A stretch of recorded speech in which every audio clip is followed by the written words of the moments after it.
This is Cashing Out on VSiN, the Sports Betting Network.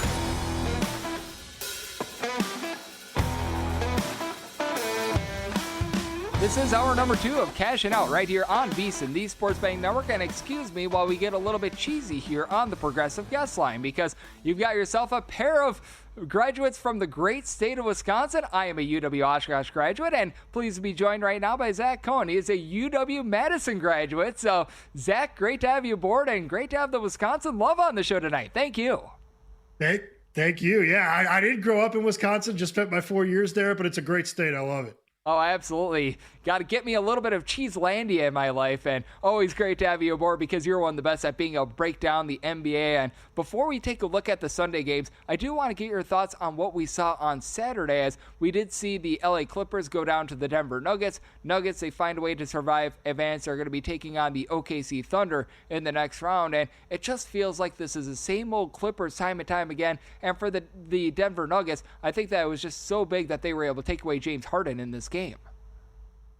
Yeah, I mean, I got sucked into believing into this Clippers team. If you look from March 1st on, they were playing a lot like the Thunder and the Celtics in terms of, efficiency differential and a lot of advanced stats. They looked like a great team, but in the end, it ended up being kind of the same old Clippers. I think what we saw was some of the guys that they relied on during the regular season, like Chris Dunn, Derek Jones Jr., those guys were great, when teams were not really game planning to take them out of the offense. But when they were leaving them open and forcing them to make shots, they really weren't making them, and that was putting a lot of pressure on James Harden, on Kawhi Leonard, and those guys were not able to, step up and do enough. Yep, absolutely. And it's going to be interesting to see what we get out of the Nuggets in the next series and to give them any sort of a shot against an OKC Thunder team that, as we know, they have been, in terms of efficiency, really that dominant team out west. But as we also know with the Denver Nuggets, they're not too far removed from winning a title, and you still have the best player on planet Earth in Nikola Jokic. Yeah, I don't think they have a shot. Honestly, I was a little bit higher on the move from Malone to Edelman the most. I just thought that Malone had kind of run his course there, and they should have tried something else, and it has worked out for them a little bit. The defense is a little bit, a little better. The offense has been great as usual, but I do think that this Thunder team just presents, too many problems. I think that Hartenstein is a player that's going to be able to guard Nikola Jokic in the way that Ivica Zubac did, but I don't think you're going to have, some of the breakdowns defensively that we saw out of the Clippers, like guys like Michael Porter Jr. Being left wide open, Christian Brown. I just don't see that happening against this Thunder team that was historically good defensively during the regular season. And offensively, Oklahoma City is a team that you just don't have a lot of guys that you can leave open. I think that maybe the one they're going to try is Lou Dort. That's a 40% three-point shooter from the regular season. You're playing with fire if you do leave him open. And even if he is missing shots and they have to take him out, they have 1,000 guys coming off that bench that can come in and play his role. So I think they're a little bit too good defensively and have too much shot making ability. Yep, I think that it's going to be an uphill battle for them as well. And just like you alluded to, a lot of those more ancillary pieces from that Denver Nuggets team that was able to make the title 2 seasons ago, they just aren't there anymore. And I think that that's going to be the big issue for them, as we do have Zachary Cohen, who does great work here at VSiN, joining me on Cashing Out on VSiN, the Sports Betting Network. And how about if we do take a look at the 2 games that we're going to be getting on Sunday? We've got 2 of the best words in all of sports, a Game 7 that's between the Warriors and the Rockets, which has been such an intriguing series. Right now, this total is between 203.5 to a 204. It's actually risen up a little bit from the opener. And how do you gauge this with the Houston Rockets being a 2.5-point favorite? Because I think for me, the biggest intrigue is on the total, because we saw early on the unders were hitting like wildfire, and here in the last 3 games, the scoring has really exploded. Yeah, I'm always kind of biased towards unders in Game 7s because I do think that it's true that, some role players do get a little bit nervous and tight in these games. And this is a series in which the defenses are kind of the stars of the show anyway. Having said that, I'm not willing to play it. I also have a lean on the Rockets that I'm not playing. I had Houston to win the series. That's a pretty big play for me, so I'm just kind of letting that go. I do think if you're jumping on this game, the Rockets is the side that I'd be jumping on. I know that, these stats have been beaten to death, but, Adams and Şengün have just been dominating the offensive boards, and the Warriors really don't have much of an answer for it. I think, maybe they could try to play Kevon Looney a little bit more. Maybe they try to bring in Jonathan Kuminga to give them a little juice. I just don't think that's going to work unless Steph Curry just goes absolutely crazy in this game, which he can. I do think that Thompson's done a really good job on him, though, outside of a few slip-ups, in the second quarter of that last game. I thought that he locked him down, and I do think that Curry's being worn out a little bit, and I think the same is true of Butler and Green. I think this is an older core, and they're playing against a really athletic athletic and young Houston team that is just getting up and down the floor, getting up in their grills defensively, and just kind of asking a lot of them physically.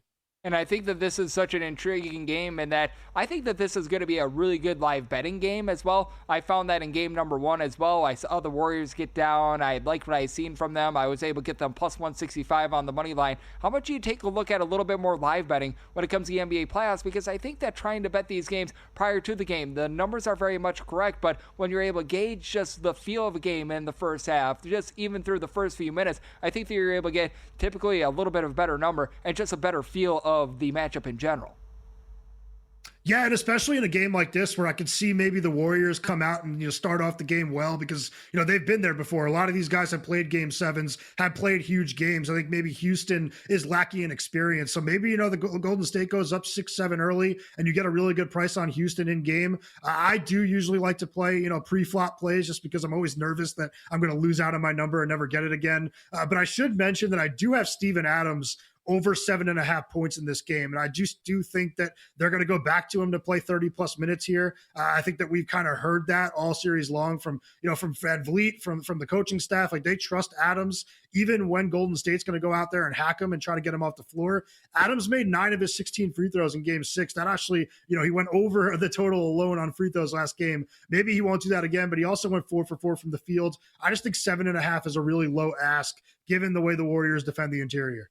I think that that's a great look by you, as Zach Cohen, who does great work here at the network, joining me on Cashing Out on VSiN, the Sports Betting Network. What else is a great look is First Bet, because we saw a really good Kentucky Derby here today, and they've got you covered on all of the action on the ponies. And when you go to firstbet.com, that is the number one stbet.com, and utilize the promo code of VSiN200. That is VSIN200. You're able to score a 20% rebate on all of your wagers for the first 60 days, up to $200. That's over on firstbet.com. And how about if we take a look at the first game of the series between the Cleveland Cavaliers and also the Indiana Pacers, two teams that they were able to get the job done very easily in their series. And right now with the Indiana Pacers, they're between 7.5 and 8.5 point underdogs. Number has been moving around a little bit, very high total. I'm seeing as high as a 229.5 out there. How do you gauge this first game between the Pacers and the Cleveland Cavaliers? Because I think that it's so intriguing with both of these teams, for lack of a better term, getting a big step up in class, with the Heat being just completely outclassed by the Cleveland Cavaliers, and the Pacers being as dominant as they were against the Bucks.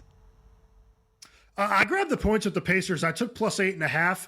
I just go back to December with this Indiana team where they got off to a really slow start to the season. They were 9-14 through 23 games. After that, they played like one of the 5 best teams in the entire NBA. I feel like nobody really talked about it because it's kind of a small market. I know it's a great basketball city, but it's just not, the type of team that people talk about. But this looked like an elite Eastern Conference team for months. And I just really think that this team presents a lot of problems for Cleveland, just the way that they can score, especially when looking at the bigs with Pascal Siakam being a player that can create off the dribble, and then obviously Miles Turner is one of the best 3-point shooting big men in the league. I think that this Cavaliers team still has some issues when they play that 2 big lineup. It looked a lot better this year because Evan Mobley made a lot of just improvements year over year from last season. But I do have question marks with Mobley and Allen out there against 2 bigs that can kind of space the floor and open up driving lanes for other people. And I do think that Rick Carlisle is just a great coach when he has a lot of time to prepare. He's 13-5 against the spread with the Pacers when having 3+ days of rest. Also 3-1 against the spread in game 1s with Indiana. And I think that that's such a good point that you bring up with the coaching edge that Rick Carlisle has had. He said a few teams have been outgunned in playoff series and been able to get them to victory. And do you think that there is a chance that the Pacers could be able to push the Cavaliers to 6, perhaps even 7 games? Because I think that most people think that it's a foregone conclusion that it is indeed going to be the Celtics versus the Cavaliers in the Eastern Conference Finals. And I would tend to agree with them, but I think that you bring up such great points about this Indiana Pacers team and how good they've been since Christmas.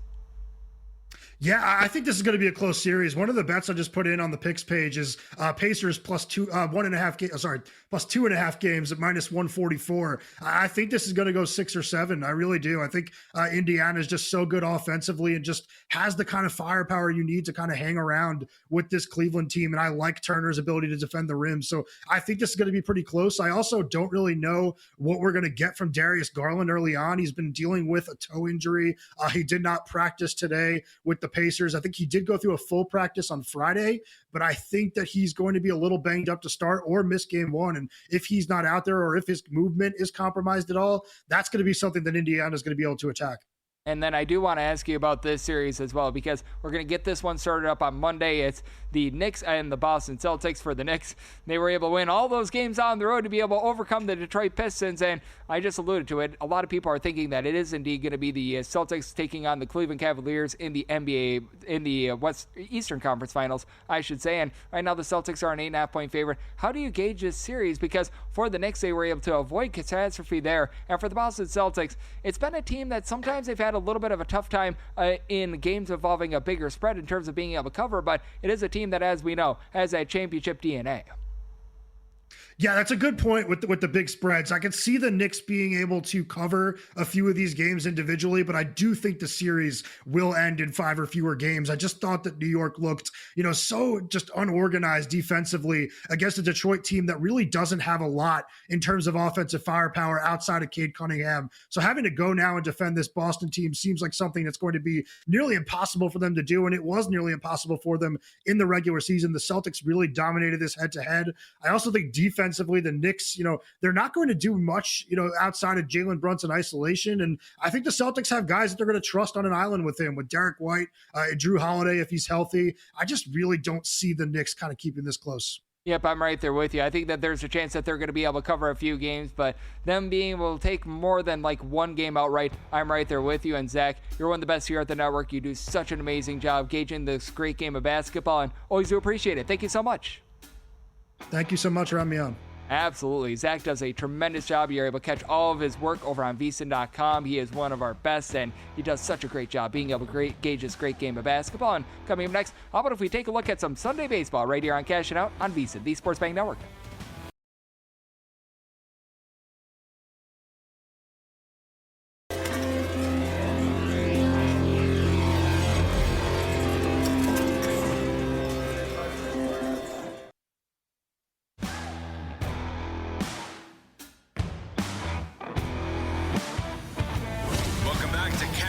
Here on VSiN, the Sports Betting Network.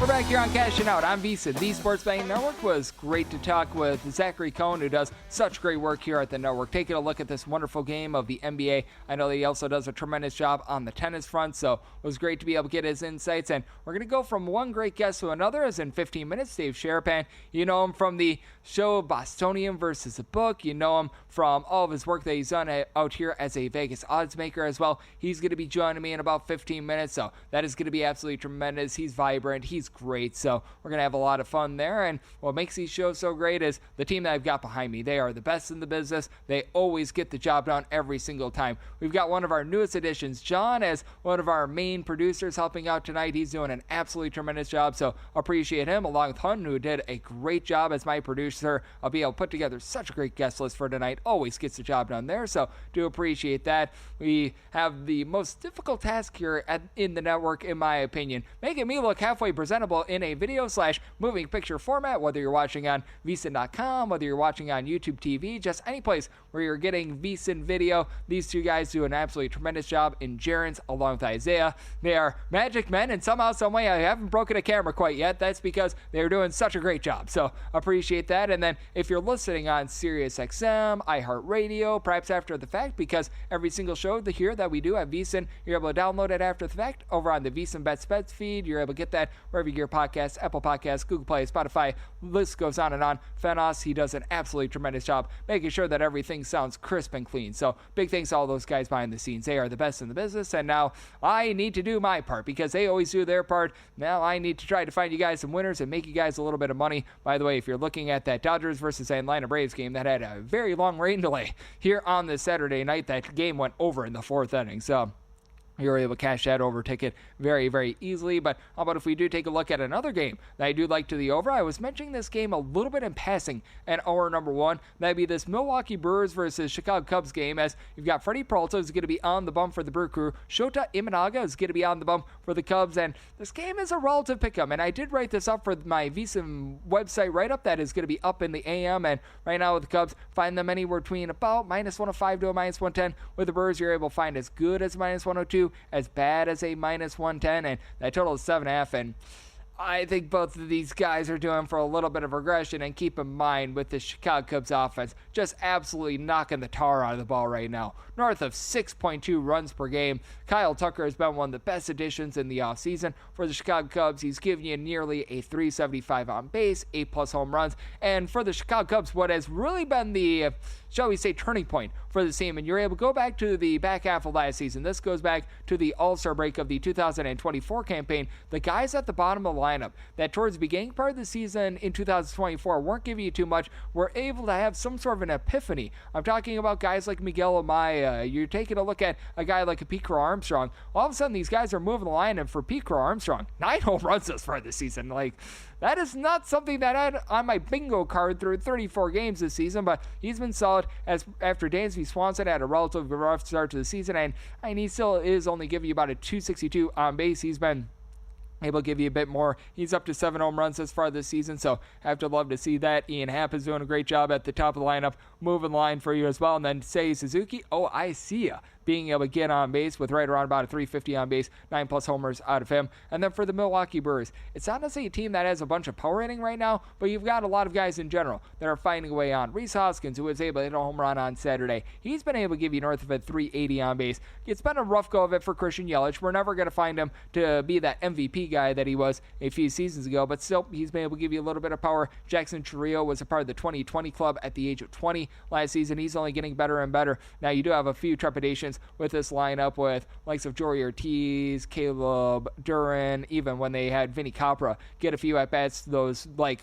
8th and 9th spots in the infield. That's a little bit difficult, and with both of these teams, what else has been difficult is getting outside the bullpen. And it's very strange with the Milwaukee Brewers because they've got a lot of their guys that are back from a season ago. Yul Payam, Elvis Piguero, Jared Koenig, Trevor McGill, all those guys were a part of a Brewers bullpen that was number 1 in the National League in terms of ERA last season. Now they're in the bottom 10 in terms of ERA, and for the Chicago Cubs, you really don't have a lot of reliable arms in this bullpen as well. After Porter Hoge was so good last season, he's fallen off the map. Julian Merriweather has actually been very good for the team thus far this season, but I just don't know how long-lasting that is going to be. And for the Chicago Cubs squad, I do think that they're going to give up some runs with regards to that bullpen, but additionally, Shota Imanaga. This is a guy that has been outperforming his numbers, to say the least. A 277 ERA, a fielding independent that's hovering right around about a 480. He's given up 1.6 home runs per 9 innings, but somehow, someway, every single bomb that he gives up seems like it's a solo home run. He's getting fewer than 7 strikeouts per 9 innings. That's a little bit of an issue. It doesn't really walk a lot of batters, but on the flip side for the Brewers, it doesn't sound bad, but for Freddie Peralta, right around 9.5 strikeouts per 9 innings, that's actually a career low for him. He's still giving out north of 3 walks per 9 innings. That's another guy who has a sub-3 ERA who's fielding independent is really a point higher than his ERA. So I do think that a little bit of regression is coming through for both of those guys. It's a circumstance where I'm going to be willing to take a shot on the over, and I think that Imanaga is doing for quite a bit of regression. I set the Brewers at a -116, so I'm going to be willing to take a shot on them on the money line. Something else that you want to take a shot on as well, that would be Edge Boost, because Edge Boost is the first ever bank account that is built for bettors. They make sure that 100% of your gambling transactions, they're going to get approved every single time. You earn cashback rewards as you utilize Edge Boost, and when you go to edgeboost.bet, utilize that promo code of CASH, CASH. That gives you a $1 match on your first $25 deposit with that promo code. That's over at edgeboost.bet, promo code CASH. As it is Greg Hoops Peterson holding it down on Cashing Out on VSiN, the Sports Betting Network. And how about if we take a look at this game? We took a look at a battle of NL Central teams. How about if we take a look at another NL Central team, as it's the Washington Nationals on the road against the Cincinnati Reds. And yes, Bill Belichick, we are on to Cincinnati, 9-11, 9-12 on the card. And, well, there's other things happening with Bill Belichick other than Cincinnati. I'm sure that he wishes we were talking about that instead. But that said, with the Reds, anywhere between -117 to -125 favorites in that neighborhood of +102 to +108. That number on Washington. Total on this game, you're finding it at an 8.5, shaded down a little bit to the under. With the Washington Nationals, you were getting a few cents better on this line towards the opener. And with regards to Washington Nationals, I'd be willing to take this if you could get north of +110. So would like to see a few more pennies with regards to this number, but I'm very much looking at the Washington Nationals right now because Mackenzie Gore has performed much better than that 2-3 record would indicate. He's got an ERA that's hovering right around about a 3.32, fielding independent that is sub-2. This guy has been a strikeout machine 12 strikeouts per 9 innings, has really worked on the walks. Like when he had his first season out there in Washington, when he was pitching for the old Slam Diego Padres, he was giving out north of 3.5 walks per 9 innings, fewer than 2.5 walks per 9 innings this year, not really giving up the deep ball. And for the Cincinnati Reds, their offensive numbers are very warped. And by that, I mean they had that 24 spot that they put up against the Baltimore Orioles about 2 weeks ago when Charlie Morton, who became one of the biggest gas cans in all of baseball this season, just decided to give up a whole bunch of yackers. And for the Cincinnati Reds, that has been making their offense look a little bit better than what it is. Now, Ellie De La Cruz is able to give you some nice power. He's been able to do a nice job being able to move the line. Additionally, Gavin Lux is finally giving you something at the plate. Fully recognize that this is not a guy that's like going to hit for 30-plus homers or anything like that, but he's been doing a solid job being able to get on base. I've been liking what I've been seeing out of him. And then Neovaldi Marte has been giving this team a nice parte at the plate, hitting above at 300. And for the Washington Nationals, it is a little bit more of an all-or-nothing team. You do have quite a few guys who are going to swing for the fences. I like what I've seen out of Nathaniel Lowe. 4+ home runs thus far this season. You've had James Wood do a nice job of being able to put good wood on the ball, north of 350 on base. He's been able to supply the team with 9+ homers as well. And then with regards to the Washington Nationals, you do need the bottom of the lineup to step up. Dylan Cruz, Jacob Young, guys like this. It's been less than savory, and Josh Bell has been about as useful as a poopy flavored lollipop this far this season. That's been not so great for the Washington Nationals, to say the least. But here's what's also not great about the Washington Nationals, and this is why I do need north of +110 to be able to take a shot on the money line. This is a Washington Nationals bullpen that, out of 30 teams, guess where they rank in terms of their bullpen ERA?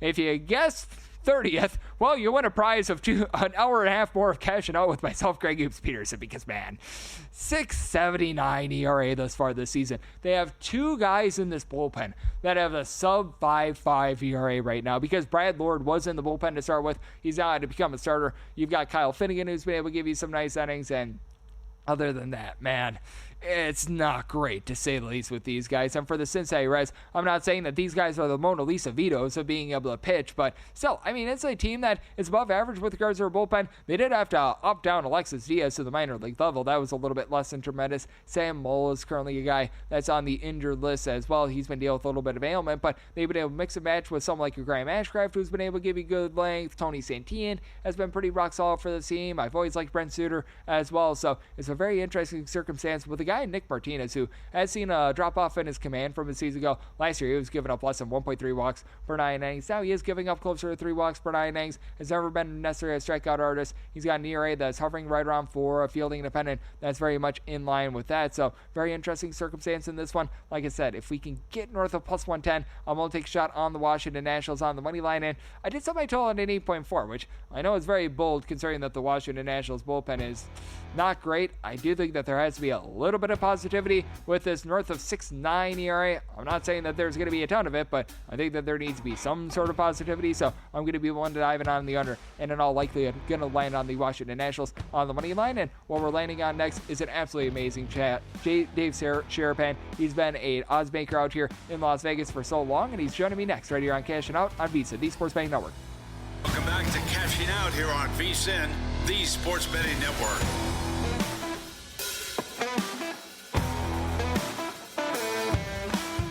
We're back here on Cashing Out on VSiN, the Sports Betting Network. Great to be joined by this man on the Progressive Guest Line, as we've got Dave Sherapan aboard. He does a tremendous job with a pair of shows, Bostonian versus Book and the Cash Consideration Show. He spent a long time out here as a Vegas odds maker. Now he's on our side of things. And Dave, it's great to get you aboard tonight. Thank you so much. Gee, it's great to talk to you. I was excited when the producer reached out and said, hey, you want to talk to Greg? I said, this guy never sleeps. He's either running late, he's doing shows late, he's looking at lines late, overnight lines, hockey, baseball. It's our time. I mean, it is our time. Like, you're not even taking a break. I mean, you're a college basketball guy all over the place, and you're all over the NBA too. So you're driving, I'm riding passenger. You tell me what you want to talk about. I'm here for you on Saturday night. Absolutely, and any man that can appreciate a good baseball jersey, much like myself as well, that's someone that I want on this show. So we do appreciate you, Dave. And how about if first things first, we take a look at the NHL playoffs? Because the biggest thing, in my opinion, that happened in sports on Saturday, and the Kentucky Derby was massive, but the fact that the Dallas Stars was able to pull off the comeback that they did in the third period, with Rantanen having a hat trick in the third period alone against his old team, I think that that's one of the most explosive ends to a hockey game I've ever seen, and sets up a lot of drama out there out west. Unbelievable. That was one of those legendary nights. Like, Rantanen's going to be remembered in Dallas forever. Down 2-0 in the third period, doesn't look good, and gets a goal to get him going. It's an unbelievable goal, bank shot type goal, wrap around, whatever you want to call it, to tie it. They get another goal, and then he clinches it with the empty netter. A great thing if you had Dallas, a tough loss if you had Colorado, but the ultimate bad beat if you had under 5.5, because, wow, that thing looks solid. I mean, you were cruising, but that's the NHL playoffs. It's been unbelievable. Unders used to be a thing. Used to be fun to bet unders. And we used to put up, listen, I'm old enough to remember when I put up 4.5 in a hockey game and figured it to go 3-1. Now they pulled a goalie with 4 minutes to go and leave them out if they get an empty netter against. Betting under's treacherous right now in hockey. And I do want to ask you about this as well, because Scott Seidenberg on the previous show, Live Bet Saturday, was pointing this out as well. He didn't want the full game under in that Game 7, but he was taking a look at the first period under. Is that really the evolution of hockey, being able to just boil down the game to a period, just specific time spans? Because I do think that what you mentioned is so right, because when you have the empty net, anything can happen at that point. Without a doubt. And I think there's been a real strong drive toward the first period in hockey betting with the pros, kind of similar to the way they gravitated toward the first 5 in baseball. They did that early on, but the hockey first 5 especially, or the first period, especially in the playoffs, G, a very valuable market in a way to eliminate the randomness of the empty net and when a team will actually pull the goalie or not, how long they'll leave them out, and whether, like back in the day, if somebody scored an empty netter, they only scored 1. You put in the goalie. Now they're okay with leaving them out. The analytics say leave them out, and we'll try to score again. So 2 empty netters, sometimes even 3 is acceptable. I don't remember that being the case, but that's the case now. Yep, it certainly has been. As Dave Sharapan, who does such excellent work on both Sodium versus the Book, the Cash Consideration Show, and so much more, joining me right here on Cashing Out on VSiN, the Sports Betting Network. And with regards to hockey front, we also do have a Game 7 that's going down on Sunday. Don't know if it's going to quite live up to what Avalanche versus Stars was, but it sure as heck is going to try, as right now the Winnipeg Jets right around about a -145, -155 or so favorite, with that total down to 5 in some spots. How do you take a look at this? Because I know you've been in the business for a very long time. You just mentioned now you've already listed some totals in your day at a 4.5. You don't see a lot of 5s, even for a Game 7. So I think that this makes this one extra juicy. Unbelievably juicy. Hellebuck on the road versus Hellebuck at home. 2 completely different goalies. And it's hard to believe that, he's a Vezina finalist and his playoff numbers have been just iffy at best. So I think St. Louis is live. Winning in Winnipeg is going to be really, really hard. But this game screams under. I don't think it. I at best 3-2. I don't think you get over that total. And a lot of people will tell you, 5, just blindly bet it over. You do get a good price, et cetera, et cetera. If there's no goals in the first 5 minutes, you'll be able to in-game this thing at 4.5, and the 5 will be a winner. So if you can get the 5 working for you, I think that's a better plan of attack than making a pregame bet. Yep, and I think that that's so big as well because I take the same approach with regards to the NBA because I always find that in the NBA you're always able to make a run and you're always going to be able to get a little bit more value there. I'm not sure if you agree/disagree with that, but it feels like you guys, the bookmakers, always do such a great job of being able to list these NBA lines because you'll see a team up by 15 points, then down by 15 points, and somehow, some way, if the spread is 2, it's going to be landing right around 2, and I just have always found the best way to be able to bet on the NBA, especially in the playoffs, is just taking a look at something in game rather than sweating it out for the full 48. Couldn't agree more. I think it's a new way of betting. I adapted to it. The pregame NBA, there's so many questions, even in the playoffs, of who's playing, how long they're going to play, et cetera, et cetera. The in-game gives you a real good feel. I mean, tonight, the Clippers had a 6-point lead at one point. You could have taken the Nuggets plus 5.5. Their biggest lead of the game, though, ended up being 35. So I don't know if you jumped in with the Clippers at plus 25.5 or 28.5. You got there with that in game. So, yeah, the volatility of the NBA is crazy. And I think in-game betting has changed the way a lot of guys do it.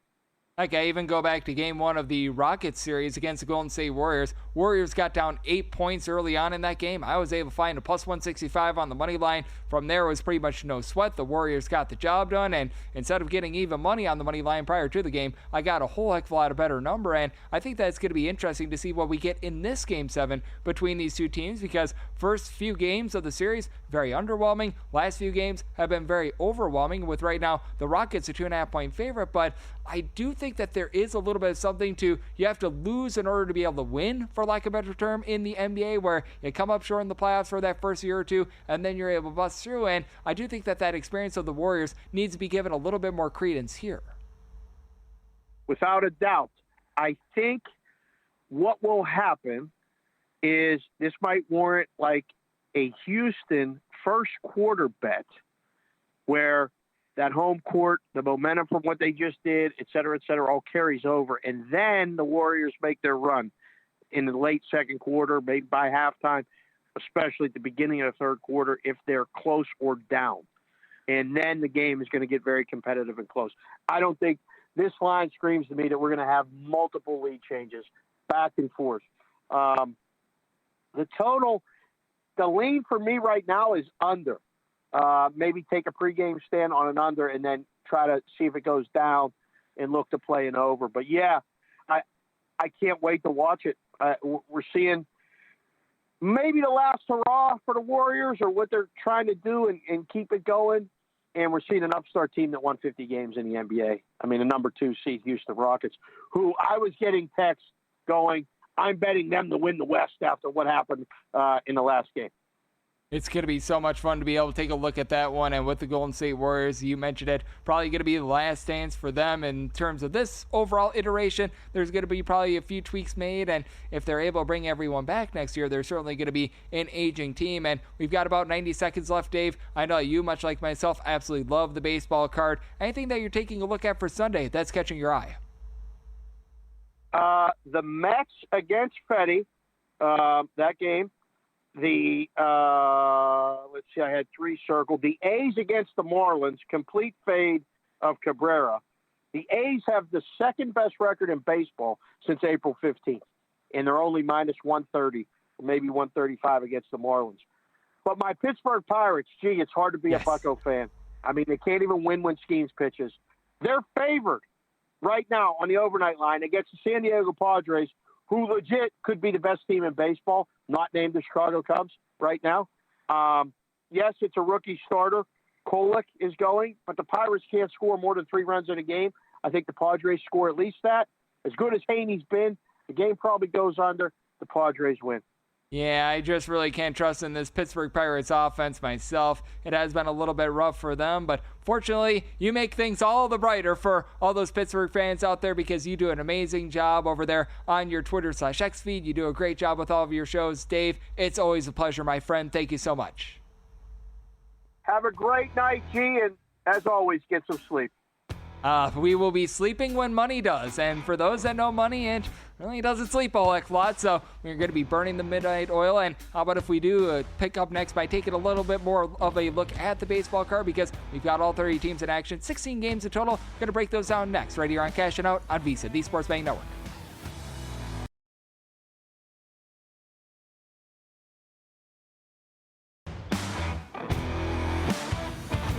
Welcome back to Cashing Out here on VSiN, the Sports Betting Network.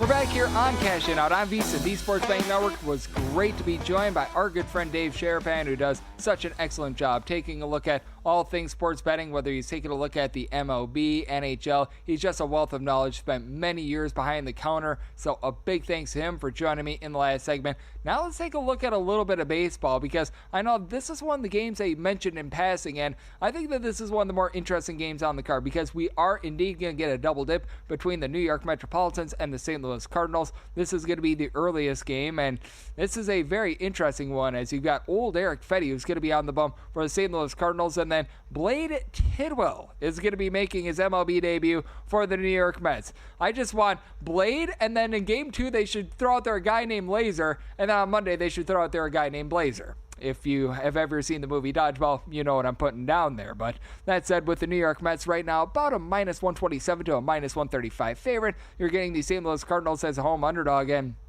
I just don't understand the pricing here. Like, I recognize that the New York Mets have a rock-solid bullpen, and they're probably not going to be asking Mr. Blade Tidwell to be throwing like a no-hitter or anything like that, but Blade Tidwell at the minor league level this year, a 5 ERA, and it's not even like this is a PCL. Like, when you take a look at guys making their MLB debut, you want to take a look at where they were pitching. Like, some of these guys make the jump immediately from AA up to the big leagues. Some of these guys go from AAA up to the big leagues, and when you take a look at a guy in the AAA level, the Independence League, very different for pitchers rather than the PCL. The PCL is a little bit of a juice ball league. You've got these places like Sacramento, and we've seen what the totals have been for the Sacramento A's this far this season.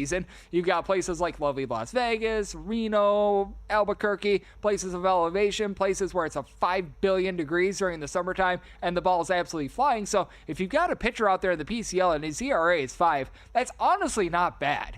A guy that has a 5 ERA in the Independence League, not so savory to say the least. And for our good friend Mr. Tidwell, 4.3 walks per 9 innings throughout his career at the minor league level. Recognize that he was a second round pick that came out of the SEC, but I just don't see it here. And for Eric Fetty, ever since he came back to the big league, says he spent 2023 in KBO. He comes back in 2024 with the Chicago White Sox, pitches well enough that he gets dealt to the St. Louis Cardinals mid-season last year. He's got an ERA that's north of a full point better when he is at home rather than when he's on the road. Now, he has been getting a very much lack of strikeouts this year, only about 5 strikeouts, 4.5 walks per 9 innings, so a little bit of an issue there. And the Cardinals bullpen has been not great to say the least. Phil Matone has been relatively solid for this team, but likes of Ryan Fernandez and company, Jojo Romero, these guys have really been letting you down. I do still think that you've got one of the better closers in the big leagues in Ryan Helsley, even though his ERA would not necessarily indicate that thus far. But for the St. Louis Cardinals, I do think that they're going to be able to jump aboard Mr. Tidwell, as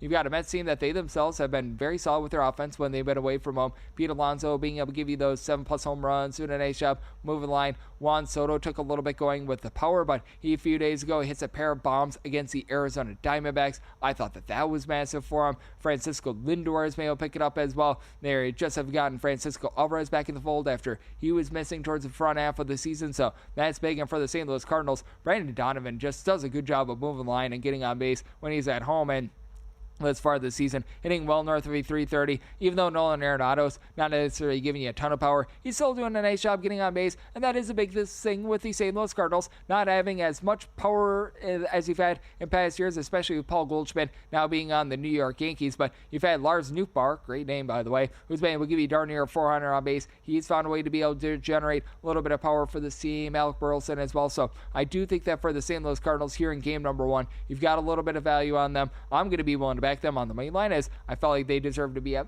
very slim favorite, and I did set my total at 9.1. Fetty has been giving up a lot of contact thus far this season, and I don't think that Mr. Tidwell is going to be giving you too much to desire here. So I'm in on the over, and I'm going to be in on that money line of the St. Louis Cardinals. And then game number 2 is very interesting, and sometimes you want to be gauging game number 1 before game number 2. I'm one of those people that I don't think that it's necessarily an end-all be-all that you have to watch game number 1 in order to gauge game number 2, because if you think that the bullpen is going to be getting just completely lit up, like I think that the Mets are going to be going to the bullpen very, very early in game number 1, you have sort of an indication of what's going to be happening in game number 2.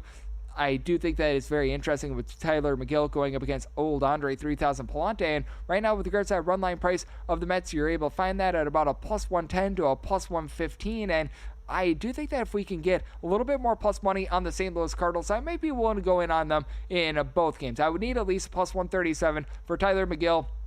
Just has always been a vastly different pitcher when he's been away from home rather than at home. Throughout his career at home, about a 3.80 ERA, 5.5 on the road, and he gives up the deep ball big time on the road. Meanwhile, Andre Palante just doesn't have a lot that I like in terms of what he delivers. Like, he doesn't give up a lot of homers, but he gives out north of 3.5 walks per 9 innings. He doesn't give you a lot of swings and misses, as I was alluding to. It's a bullpen that's been very much less than savory, so being able to get an 8.5 in this spot, I am going to be taking a look at the over, especially if you get a completely burnt-out bullpen in game number 1. That's probably going to be one where you get lesser juice, because right now you're able to get in on that over between even money and plus 105, so that's something that very much does appeal to me. And with regards to this money line price, a little bit more TBD. I want to see if we can get closer to about a plus 138 or so on the St. Louis Cardinals. So we're right now waiting to see what we all get there, as there are a few books that actually have not posted up a line with regards to this game because it was added to the board with the rainout that we had on Saturday. So right now I'm waiting to see more with regards to that side, but on the total, I'm looking at the over. And something else that you want to be taking a look at, the betting splits that we post up here at VSiN. It's unlike any other source because our betting splits come from 2 very good books, Circa along DraftKings, to give you the insights as to where the sharp money is landing. Circa is known for taking some of the biggest bets from professional bettors out there, while DraftKings, they provide a little bit more of a broader market perspective, so you're getting the just splits with regards to the real action, not just the public money, but the kind of wagers that they do indeed move lines. See the percentage of bets versus the percentage of handle on every single game across every major sport. This helps you make smarter and more informed bets. Get exclusive betting splits access for as little as $9.99 for your first month over at vsin.com/subscribe. As it is cashing out with myself, Greg Oops Peterson. And how about if we dive in on this game? Because the last time that Lance McCullers Jr. was pitching at the big league level, the Texas Rangers had not won a World Series. I'm not even kidding when I say that, because for Lance McCullers Jr., his last appearance was in the 2022 postseason. And here he is, a north of $2 favorite against the Chicago White Sox, because that's just what the Chicago White Sox are. This is 923, 924 on the board. Mr. McCullers Jr., a minus 210 to a minus 220 favorite, and between plus 180 to plus 191, that number on the White Sox. Total is 8.5, and it's actually shaded down to the under end. If you're looking to lay a run half with the Houston Astros, you're getting that at a minus 130. Now, I recognize that for the Houston Astros, this has not necessarily been the world's greatest lineup in the world. I recognize that things have been a little bit of a struggle for them, but if I'm able to get in on a minus 130 or less on the run line, I'm going to be willing to do so against a Chicago White Sox team that, fair to say, I still have a lot of question marks with. I'm a believer in this when it comes to sports. When you're if you're a good player on a bad team, sometimes that stink of that team just seeps into you. And it feels like that's what's happened with the likes of Luis Robert and also Andrew Vaughn. Like, these are two guys I think that on their own, they're relatively rock-solid players, but I think that the stink of the team is just really dragging them down. As both of these guys hitting below the Mendoza line of a 200, you've had a little bit of something out of Lennon Sosa in terms of moving the line, and Andrew Benintendi's been able to give you a few respectable at-bats, but this is a bunch that they don't have a lot of pitching. They don't have a lot of hitting. You've got Bryce Wilson, who he's been a relative failure as a starter. Now, you do want to be mindful of this. If you're looking to bet this game, and if you're someone that you'd like to bet pitcher defendant, do be mindful that the White Sox have thrown a few openers for Bryce Wilson this season. They've done this for quite a few guys, so if you see Tyler Gilbert on the board, that's probably going to be your opener, as Tyler Gilbert, I think, has already made at the very least 2 starts for the White Sox, if not 3, so he's becoming the everyday rake king and sort of the opener for this team. Meanwhile, with McCullers Jr., again, this is his first start since dinosaurs roamed the earth, so it has been quite a while for a good guy, Mr. McCullers. When he was firing all cylinders, this guy was on. He was getting 10 strikeouts per 9 innings, really explosive stuff. Have to wonder what you're going to be able to get out of Lance McCullers Jr. I think that you very much need to be gauging the bullpen of the Houston Astros, and that's a big reason why you still do land on the Houston Astros, just because with Lance McCullers, even though he's made, I believe, a quartet of different starts at the minor league level to be able to ramp up for this one, it is a case where not having thrown on a big league mound since 2022, that's a little bit of a daunting task. It's not even like in 2022 he threw like a billion games or anything like that. He threw 8 games during the regular season, so very much someone that hasn't pitched at the big league level in quite a long time. But for the Houston Astros bullpen, you've got the Bryans, Brian King, Brian Abreu. Both of these guys have been able to give you a sub-3 ERA. Love what I'm seeing out of Josh Hader thus far this season. You've been able to have someone like a Steven Okert step up in the bullpen. And for the Astros, they're currently number 4 in the big leagues in terms of bullpen ERA, hovering right around about a 274. That's a big reason why I'm still willing to go in on this Houston Astros run line, especially with the fact that the Chicago White Sox been a skid mark on the underpants of baseball over the last few seasons. They have been one of the worst scoring teams in all baseball. And the Astros, they haven't really gotten a lot going at the plate as well. So even though this is the first start for McCullers in quite some time, I'm going to be willing to dive in on the under. I did set my total at 80.2, and being able to get that run line at minus 130, looking at the Astros. And coming up next, how about if we do take a look at the playoff landscape, NBA and NHL, right here on Cashing Out on VSiN, the Sports Betting Network.